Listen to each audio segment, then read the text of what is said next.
Salut les paillettes, j'espère que vous allez bien. Aujourd'hui, dans ce format YouTube, je vais vous dire les différents types de médiumnité. On n'en peut plus. Il faut dire la vérité, il faut être authentique, il faut être vrai, c'est important. Des médiums, il y en a partout. Sauf qu'on ne sait pas quel genre de médiums ils sont.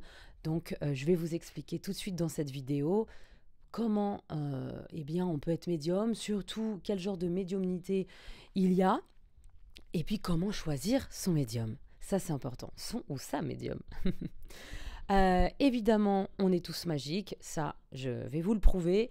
Et on a tous un don. Sauf que maintenant, il faut être assez ouvert d'esprit et surtout s'écouter pour pouvoir s'ouvrir et surtout écouter sa voix intérieure. Donc, bien évidemment, comme je vous disais au début de cette vidéo, on n'en peut plus. Il y a des médiums partout, sur tous les réseaux sociaux, et on ne sait pas quel genre de médium choisir. Vous pouvez me dire aussi que vous avez toujours pensé que vous avez été très attiré par ce monde subtil, vous aviez capté quelques messages, et maintenant vous ne savez pas aussi quel genre de médium vous êtes. Allez, zoom sur les différents types de médiums. Vous avez donc le médium auditif. Donc ça va être la clairaudience, capacité d'entendre des voix, sons ou messages du monde spirituel. Ensuite, les médiums visuels, la clairvoyance, donc tous les voyants qu'on va voir depuis qu'on est jeune et que nos grands-mères, etc., allaient voir. Donc c'est les perceptions d'images ou de visions du passé, du présent ou du futur.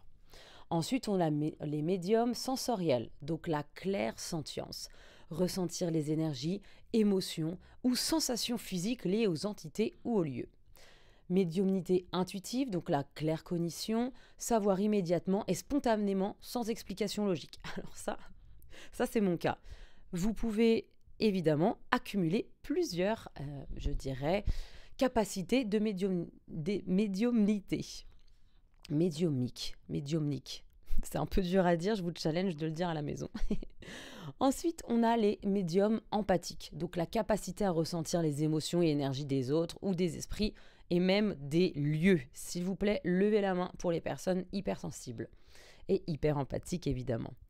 Ensuite, on a les médiums de transe, donc c'est l'accès à un état modifié de conscience pour transmettre des messages spirituels. Donc par exemple, les médiums qui vont capter des messages et faire de l'écriture intuitive ou faire des tableaux et avoir des ressentis dessus. Médiumnité physique, donc capacité à provoquer des phénomènes tangibles comme des sons, des objets ou mouvements ou des changements de température. Ça, j'ai déjà vu ça quand j'étais petite, je vous raconterai dans une prochaine vidéo, dans l'anecdote, mais c'est vrai que c'est beaucoup plus rare.